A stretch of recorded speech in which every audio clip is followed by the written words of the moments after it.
All right, I'm talking with Michael Yannetti, and he's a pianist who made an awesome Scriabin show called Fantasia on Mysterium.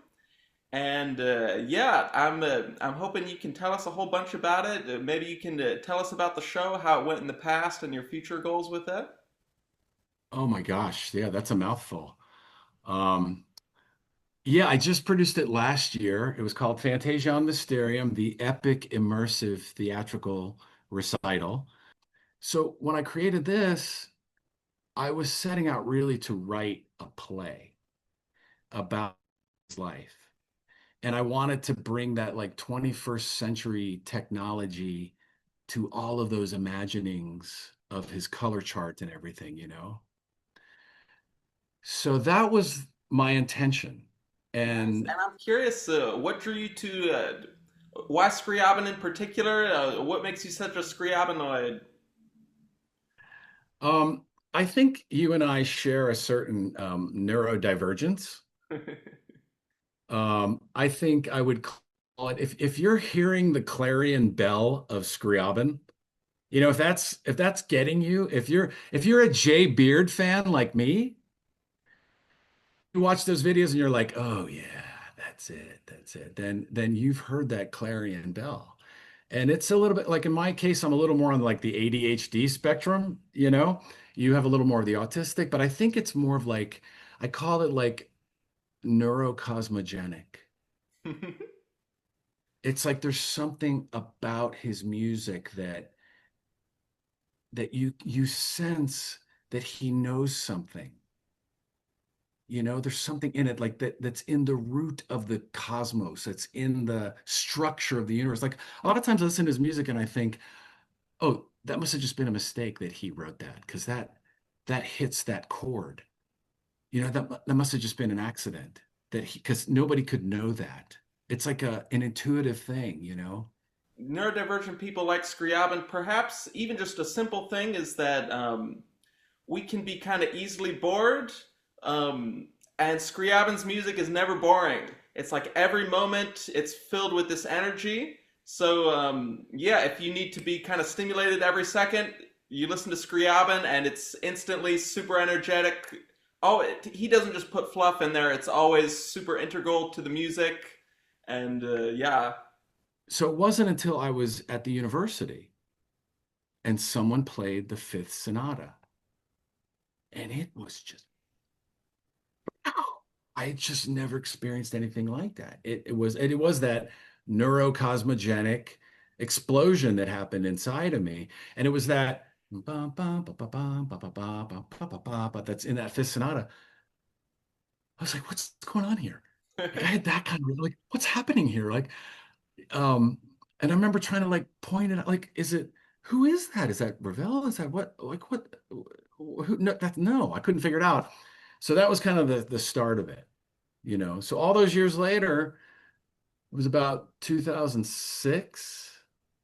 And I finally took the plunge to say, okay, this is it. So I like I lived on the beach in Florida and I sold my house. I said, okay, I'm going to take a sabbatical and I'm going to go to New York and I'm going to start the research. Who the hell is going to come see a show about Alexander Scriabin, right? Your audience, but who else? But that was kind of part of the impetus was like I wanted to bring him in a way that showed him for who he was, but people could grasp a hold of it and understand the music in a deeper way. That was really the intention of it. But when it actually happened, I was not really prepared for the adventure that I had. It was from the moment I started, this was way crazy. Things that were happening were totally bizarre coincidences and synchronicities and they were at first really like encouraging. Like I really thought, oh, like I must be doing the right thing. Like, or there'd be moments I'd have like this massive doubt, or even like before I left is when I met Shirley, who's in my show, Mm. right? And Shirley was like, this is a real person. Shirley Kitchell was her name. She lived in Virginia Beach, Virginia. And a friend of mine it was actually my ex mother-in-law, Jay. Is my ex-wife's mother, and she used to call me Mikey. She said, Mikey, you need to talk to this woman named Shirley. So I booked this appointment with this woman, and she's like a medium, psychic medium, Southern accent. and not really expecting, all that much. But it ended up being just shocking. It was maybe a couple months before. I still was preparing. I sold my house, and I was just preparing to make the trip. And I get on this phone with this woman, and she has no idea who I am. She knows my name is Mike. She doesn't know my last name. She's like 60 something years old. She wouldn't be Googling out there in the world anyway, even if she could. And she wouldn't have known who I was. And right from the beginning of that conversation, she said to me, um, she said, well, the doctor's telling me you're fixing to write something. And the doctor was like her little like spirit person that she talked to. Mm. And so I didn't want to bite on that because you don't want to like feed into when you're talking to a psychic or somebody like that, I guess, you don't want to let them know that they're hitting on something that they can. But she went right on. She said, I'm seeing you now on stage and I'm hearing music and I'm seeing like colored light. It looks like Star Wars. Wow. And that was it. I was blown away. I mean, there's no, I mean, I hadn't even started writing it. I hadn't like that. And it's funny because you've seen the show now. My original perception was colored light, like light, the way Scriabin did. But what actually got created is visually way more Star Warsian. Like that when we do the Fifth Sonata, Julius Horst, which you probably don't know that name, but Julius is like the fractal animation artist in the world. Mm. And he's the guy that created that fractal thing for the Fifth Sonata. And when you're in the room with that going on, and then I'm actually playing to it. I'm playing the Fifth Sonata and kind of having to be conscious of it to be able to time with it and everything. And these fractals are going on. It's just like you're immersed in it completely. The audience is right there. It's very intimate. It's pretty Wow. mind blowing. Yes, so in your show you show a lot of the show is actually about the creation of the show, which is pretty interesting. Yeah. And a lot of it Yeah. is showing you talking to these mediums about making the show. And Yeah. and so you end up saying in your show that basically it's like they say that your karma got entangled with Scriabin's and you started going through things that Scriabin went through. Well, this is actually, yeah, where it gets weird. I mean, I had all these really encouraging things happen. When that first year, like when I was in New York, I would have these crazy coincidences, like right when I would be going, like, why am I doing this? What am I nuts? And then something would happen that would be like, no, just keep going. You don't know what you're doing this for. But it started to get weird after a while. And I started to have these weird things happen. And this kind of crosses into you too, Jay, because this absolutely freaking blew my mind when you told me this. So yeah, the story was that a little while later, I actually was about to do a performance, an early version of this, because the first thing I wrote was complete shit. The second thing I wrote was pretty much complete shit. The 100th thing I wrote was getting a little better. So it was down the road a ways. And I had written something that I think I just called Mysterium, and I was supposed to premiere it at the Crest Theater in Delray Beach, Florida. And I was living in Florida. And it was about 3 months before the premiere of this. And I kept in touch with Shirley all those years. I talked to her like twice a year, and she would tell me shit that'd be like, there's no way. And then it would come true. It's just amazing. So, and it's so funny, Jay, because like 6 weeks before the opening, I found the cassette tape of this conversation because Shirley used to record our cassette tapes. Mm. And I just was going through some stuff and I found it. So I'm like, oh my God, this is an old thing from Shirley. And I put it in and it just happened to be this conversation I had with her. And she said to me, she's like, now the doctor tells me you shouldn't play him. And I was like, what do you mean? She said, now you played Gershwin, right? I said, yeah. She goes, now, doctor's saying you shouldn't play him on stage. And of course, I'm thinking, lady, you've got to be kidding me. I would never have done that because I loved Shirley so much, so I was just kind of playing along with that. I certainly did not take that in and think that she said, yeah, she said, doctor's telling me your energy's way too close to his. And if you do that, you're going to pull in some of his karma, which is like I didn't even know what that meant exactly. Yeah. I was like completely like, and then I kept thinking about, other people who play historical figures, like, and then they get really close to that character, are they like pulling in their karma? It's just the whole thing was like ridiculous. So it was about 3 weeks before, and this was God, 13 years ago or something. When I lived in Florida, I used to live along the beach and I used to rollerblade. I wasn't actually on the beach that day, but I was rollerblading. It was like my daily exercise. And my skates stopped for no reason. There was nothing in the road. There was nothing down, but they just stopped working. And I just went flying and I completely fractured my arm. I landed on my right arm and I fractured it and was in the hospital. It was extremely painful. It was, terrible experience. But the next day, I kept getting these emails from my piano students. And they were like, was it your right arm? Because of course Scriabin, lost the use of his right hand for a while and wrote all those incredible left-handed pieces. So I didn't even then, I mean, I never made that connection. I wasn't even thinking that. But then I remembered, what was I doing when I was rollerblading? I was running my lines because in that show, I wasn't Scriabin, it was me. But the whole last part of it, I morphed into Scriabin. I portray him, right? So I was running my lines as him. So, then I went, oh, I mean, that's just a crazy coincidence. Do you believe that? I mean, do I believe that? I don't know what to believe, but that's the kind of thing that just kept happening. And one happened worse than that, but I'm not telling that until you tell your story, because this is what totally blew me away. Yeah, yeah. So I have a similar story where, as you said, Scriabin hurt his right pinky, like practicing too hard or something, and ended up writing the music for left hand. And so I also hurt my right arm, just like you said, when I was maybe first getting into Scriabin in my early 20s.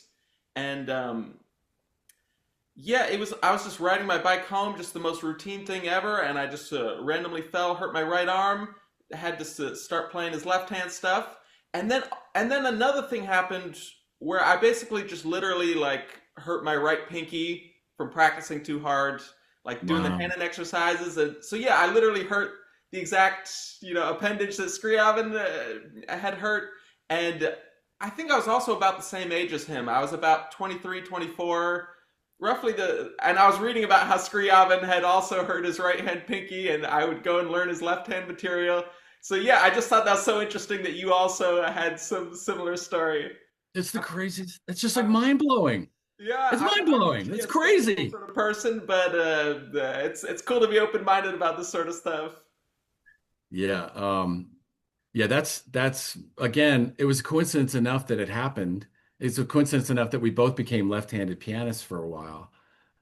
So just mind-blowing that happened. Of course, in the show, I relay the other experience I had, which is when I was learning the Black Mass, and I was so heavily into that piece. I mean, it was like, and I say it in the show about, like how much fun it is to play a bad guy. When you're acting, you can kind of be against type and you can kind of get into that role. Well, that's what I felt when I was learning that Black Mass. And that piece is just evil AF. Oh yeah. It's so dark and the whole storyline, there's like almost like a storyline to it. It's like literally the seduction of this beautiful, innocent, winged spirit, and that just by the end of the piece, it has transfigured into this completely evil thing. So when I was learning that piece and I was in it every day, I mean, just pounding that thing out. And I was doing what you do so easy, Jay. Like that's one of the things I love about your channel. I admire about you so much is you do that stuff with such a gleeful eye. Like you get this little freaking twinkle in your eye, and you're like, "Oh, this is an E minor seven flat nine sharp 11. It's going to a G seven flat nine." You do that stuff with such joy in your heart. I do that with my, somewhat ADHD mind. It's like torture. It's torture for me. But I remember I was doing that kind of work, and then I would play it, and oh, I would just feel like I was embodying that whole storyline. And And Scriabin would then, I say mean, that he was sort of like invoking spirits with his more evil things. I think he said he didn't want to play it in public because he's like, yeah, bringing up these like evil spirits and all that. well, he really was connecting with a lot of stuff. I mean, Tatiana would say that he was diving into that stuff, and I think very naively. I think very naive. I think he opened himself up to engaging. And I say that now partially because of this experience I had. So, I was in this thing, and then all of a sudden I got a pimple. Only instead of being on my lip, it was on my leg, and it grew and grew. And so I developed the same infection as him. I mean, it was so bad. It was like somebody had literally scooped out my leg. And there was I mean, it was the most disgusting thing. It was horrible and it was extremely painful. And again, I didn't make the connection to it, but at the time, I was learning the Black Mass. I was writing about his death, right? So I had heard these words about the pimple turning into a pustule, turning into a furuncle, turning into carbon, because everybody talks about his death uses those words. So I was living in Mexico at the time, and I'm in with this woman. She's speaking Spanish to me, but I'm like, is what's going on? Like this, like I was panicking now. I was getting really scared. I didn't make the Scriabin connection at all until she said, "You had a pimple that turned into a pustule that turned into a furuncle." And then I could feel myself go sheet white, Wow. completely panicked. I went home, and then, I tell that story that is kind of at the end of the first half, which was, a much more personal story. Yeah, I'm not going to tell that story. But if anybody wants to see the show, you can email me. I'll send you the show. But it was a crash and burn. Like my whole life crashed. And I actually, when it hit rock bottom, and these sort of revelations came out in my personal life because of this, because of what happened to me, like that, I never would have known about these things had this not happened. So it was this complete mind-blowing Scriabin connection that I just couldn't. So really, the second half of the show, yes, it's about Scriabin, and yes, it's about these things that happened to me. But the second half is really about what did I do after that, and how did I come to terms with all of that and make sense of it? And so yeah, the second half gets pretty personal and kind of raw, Yeah, which it's so yeah, interesting how so much of the show is about the creation of the show. It almost yeah, makes me think of the strange loop concept I recently saw a yes. video of. Yeah. Exactly. I've been reading those things of yours too. Yeah, exactly. Yeah, it's like the show's creating itself almost. Yes. Yeah, in fact, I didn't really know what the show was going to be because I wrote so many bad versions of it. Actually, you want to know what's crazy, Jay? I kept writing all of these very intense, serious things, that were very Scriabin, but they were not very me because I'm like super light and silly. I'm not him at all. I respond to that. So my son and I actually, he's an actor and he's a director, and he brought his camera, and we both went to Moscow to go see the Scriabin Museum. Nice. So it was really, really cool. But the night that we got there, before we actually saw the museum, uh, our time was all screwed up, right? So we went to bed early thinking, okay, well, tomorrow we'll just wake up and our time will be normal. But instead, I fell asleep. I woke up at midnight, fully refreshed, fully, and I just laid there. And then all of a sudden, the first like 15 minutes of what this actually became started to be written. And I started to say, why am I trying to write? Like, I wrote the Gershwin thing, which is funny and lighthearted, and it's all that up-tempo music. And, I'm walking out in the audience and I'm joking with the audience that they're, freaking Ethel Merman, and here I am trying to write this big, heavy philosophical piece. No wonder. So I had that revelation there. And then the next day we actually went to the Scriabin Museum, which was, of course, the home that he lived in before he died. So I came back suddenly with this, like I still didn't have the conclusion. I didn't know where I still was living all of this. All the things that happened in the second half were still yet to happen. But I knew I had to create it as me, and I had to talk from me, and I had to be me. I couldn't be this other thing that I was trying to create. And when I got back, this is crazy. And you know, I start to I start to tell this story a couple times and I get kind of choked up. I get kind of messed up about it. But when I came back, I had been trying to get my appointment with Shirley months before, and I wasn't hearing from her. And her daughter called me a couple months after, and she said, "Hey, I know you've been calling about Shirley, but she's really ill." I was like, "Oh, wow, okay, no problem." And yeah, whenever she's feeling better, she goes, "She'll just call you when she's feeling better." Well, I didn't hear from her until a couple weeks after I got back from Moscow. So she would have known nothing anyway. It's not like we were chatting anyway. I would just like book an appointment with her, twice a year or whatever. She wouldn't have known any of that anyway about me. So she called up out of the blue and she said, "Michael." And I could tell she wasn't quite herself. What I don't know fully what she'd been through, but she still was not feeling really well. I said, "How you doing?" And she was like, "I'm doing a little better. I'm all right, but I had to call you." I said, "Oh yeah, what's up?" She said, "Well," and she'd never had called me. So she said, "I got a little message for you." And I said, "Okay, what do you got?" She goes, "Well, what's the name of that guy you're doing that show about again? Scribble, Scrabble, what's his name?" She goes, "He's got a message for you. He wanted me to tell you that he really likes the direction that you've taken with your show." Wow. And that just because there was no way she could have known anything like that, And I was just like, "Oh my God, Shirley, I just got back from this thing." And it's like, I was thinking, how would you possibly? So anyway, and that was the last time that I talked to Shirley. The It's last cool time I that talked she to could deliver Shirley. that message, and no better praise than from Scriabin himself. I guess, yeah, I guess. Yeah, and so some of that second half stuff, it's so interesting. I feel I'm kind of so impressed by how vulnerable you are in the performance, how kind of personal you're able to make it, and yeah, I thought it was so interesting. You talk about almost like having a split brain, having a masculine side, having a feminine side, and I think it's really interesting how that relates to Scriabin himself because Yeah.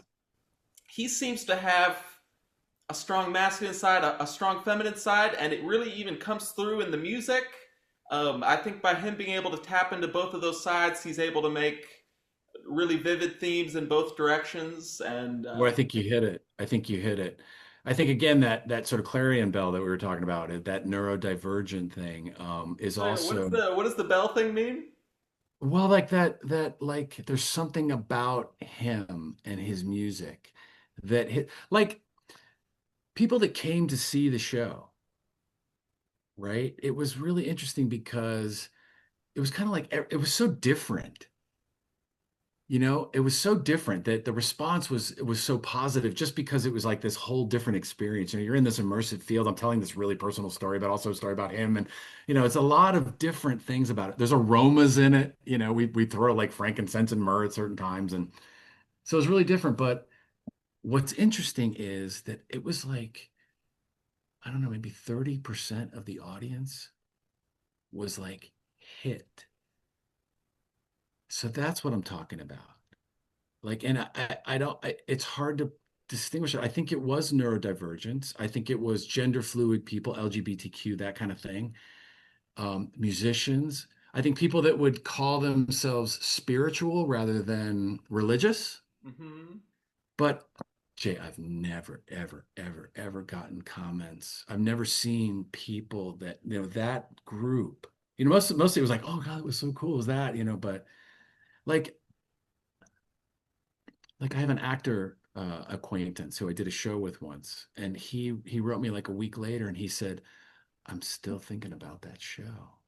And he goes, I tried to tell somebody about that show. And he said I couldn't quite find the words, And then I came back and I told my wife, and she's like, "Oh my God, I did the same thing. I was trying to tell, da, da, da, da." I was like, I couldn't quite piece it together. Like, I have a friend who's a little on the autism spectrum.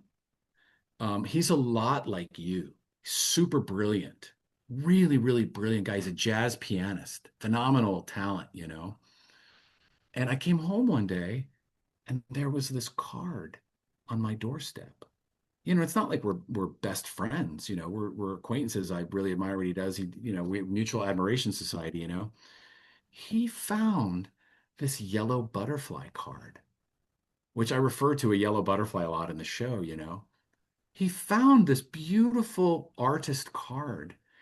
He had it printed on the inside, what he felt about the show. It was beautiful description, beautiful what he wrote, but then he had it literally printed and then came to my house and left it on my doorstep. So it was like reactions like that I've never, I mean, the Gershwin show was sort of like universally liked. It's Gershwin. Old people liked it, young kids liked it because it was funny too. But this was I just never experienced anything like it. And so that's what I mean. There's a certain thing about it. Yeah, I totally know what you mean. Kind of like you were saying earlier that Scriabin can appeal to everybody a little bit, but then there's certain people that he really, really appeals to where there's nobody greater than Scriabin. And so yeah, I think Well, that your you've show and interviewed a my lot of people channel like it that, appeals to those Jay. people. Sorry, what's You've that? interviewed a lot of people like that. Yes. In fact, Jay, I'm going to tell you something that's amazing about you, about what you do. Because, I mean, all those years, I'm not scholarly. I'm not Mr. Scholar. I don't retain information like that at all, you know? But for years, I was in the Scriabin Society of America. Have you ever heard of that? Nice. Yes. Yeah, so I played a master class once in New York for Jerome Lowenthal, played some Scriabin and, knew the woman that started that organization, Edith Fitton Reaver, and they put out this publication that is Scriabin research papers, Nice. dissertations, articles, all that kind of stuff. And it's great. It always puts Scriabin in that super heady intellectual place. So after all those years that I have read all that shit, Jay, let me tell you what happened the other day when you sent me that message. And you said, and I was in my walk. I have this. I live in the mountains of North Carolina, and I have this great walk that I take every day. It's like a hike up behind my house. And I got three-quarters of the way through that walk, and I heard that message. And the message was, have you ever considered that you and or Scriabin could be neurodivergent? And have you ever seen and I can't believe I wouldn't have come across that on your channel. Like somehow I missed that, that he was neurodivergent and on the autism scale. And let me tell you what I felt. I felt like, oh shit, we've been discovered. Yes. So I go home and you're so funny. I just could smack you. You said, well, you said it in a really nice way, but you said basically old people like you don't even recognize you could have ADHD, you Yeah. know? But I got home and I had to sit for about a half an hour because wheels just started to go. And even more so about him. Like all of a sudden it was like, shit, of course. Of course he's neurodivergent. Like, duh. How Yeah. could all those years you've read all these things and thousands of liner notes and all that and all the Scriabin Society of America shit, and you've missed something so obvious. Yeah, he's like building pianos when he's a kid, and yeah, he's so quickly developed and all that. And You know, it's interesting, Jay, because of that, and you can do this too, because I only did it for the first couple chapters. But what I did was I had ChatGPT. ChatGPT will pull the famous, Scriabin Bible of Fabian Bowers, and you can say, Chat, will you go through? I call my ChatGPT Raphael, like the Teenage Mutant Ninja Turtle. And so I say, Raph, will you take the first chapter of this book and will you look it through the lens of a person who has like maybe like level one autism or ADHD or is gender fluid, you know? So I did that for the first couple of chapters. yeah, it all Like, clicks. It all again, starts making sense. it all just completely is mind blowing. And so you opened that doorway with me, Jay. After all those years of knowing and experiencing Scriabin, now suddenly it's like, yeah, the neurodivergence or the neurocosmogenic qualities, Yes. you know? Yeah, it's one of Um, those sort of newer ideas out there. When they first discovered autism, they discovered the non-speakers, the more extreme obvious cases, and just in recent times, they renamed it to autism spectrum just in 2013, and a whole bunch of people just discovered it around the time of COVID, when they're watching TikTok at home. So basically, autism's always been around. It's just hasn't been understood. It hasn't been understood when you have a little kid building pianos, and the exactly. split masculine feminine brain. People just didn't put it Yes. together that that's a thing, and how it connects to ADHD and all this. And so yeah, I find it really enlightening to for people to learn about this stuff and connect it between themselves and the artists they're into. That's what happens in the second half of the show, where I suddenly had that revelation about him, where I just knew it and I can't explain how I know it. I can't explain how I know. I just knew it about him. That's the first time that happened to me, and that was that what actually happens in the show is literally what happened to me. And Wow. I've had that happen a couple of times with him. And one of them is where I can see that he's like such a I don't know how you could say it, like he's wide open in that kind of neurocosmogenic way. And he's slammed shut in other ways that are kind of social cue ways. Hmm. And when you go back and you then read his story again with that in mind, you're like, well, of course. He doesn't quite, and even in his personal life, I'll tell you another thing that I saw once about him. And again, I can't explain it. I saw where when he left his first wife, and this stuff was starting to really emerge out of him. All of this uh, divine connection stuff, and he was reading all those things, but also it was happening in him that he could not be with the wife anymore, the first wife. Like, and I saw where she was like rubber. She was like dull, stupid to him. Not intelligent. She was an intelligent woman, but that she was not, he could not flourish, and he had to get away from her.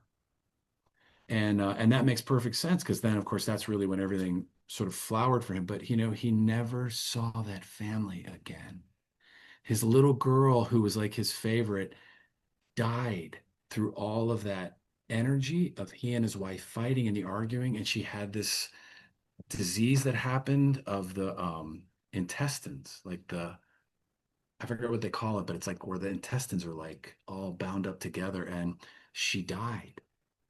And he never connected with that family again. Like there's interviews of the daughter talking with people later, and they still know that that was their dad, and they still have huge honor about all that kind of thing. But they said once he left Mama, he was gone, and it was Wow. him again. So there's like that sort of interpersonal thing that kind of is very characteristic in certain. I mean, not that autistic people would leave their children. I don't mean that, but there's certain things about him that that is when he needs it to be.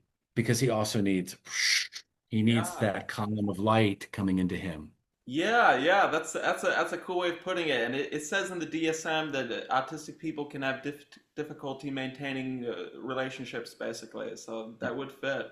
So, basically, you put on this great concert, and you you don't exactly have it lined up to perform it again, but basically, I hope you do it again. And it sounds like Jay, people might hope you actually, do it again. it's only been recently, and I think through the work with Burgess, that I went, oh, I'm ready. I could do this again. Now I Awesome. got it. Now I see why that was such a thing. Now I've got a hold of it now. So yeah, I don't know where that means I'm going with it, but it's great to know that that massive sort of anxiety is sort of cleared now, and I can sort of move on. So Nice. And so, anyway, what man. can our viewers do to support? You mentioned that they can maybe message you and they can watch the Scriabin concert. I know you don't want to put it live, so maybe they have to message you. And yeah, Yeah, how yeah. else can they? You can actually contact me at Fantasia on Mysterium, and especially your audience, Jay. Your audience will it'll be very, really interesting for them. So yeah, if you Yeah, want to I watch the can. I'll play, put your Instagram in the description so people can find you. Maybe. great. Yeah. So Fantasia on Mysterium at Gmail.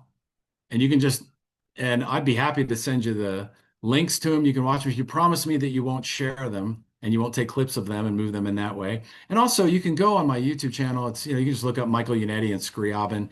If you want to see the promo for the show, um, Jay, I sent you a link to that also. You Yeah, can we put can link that, that for in sure. show notes of this, but you kind of, it's like a 4 minute thing that just sort of shows the visual idea and everything of the show. And Jay, what an immense pleasure talking to you, dude. I'm so Yes. pleased to and to be able to share what the bomb person I think you are. I Thanks. think you're Yeah, an it's amazing guy. it's always nice talking to another Scriabinoid, and I really appreciate that you made this concert. It's so good to have a concert to expose Scriabin to regular people, to kind of teach people from scratch, show his greatest works. And it's so special for the niche audience that's really into it. We need something like this, so thanks so much for creating it. You bet, man. Thanks for having me today. It's great to see you. Yes, great talking. Cheers. Ciao.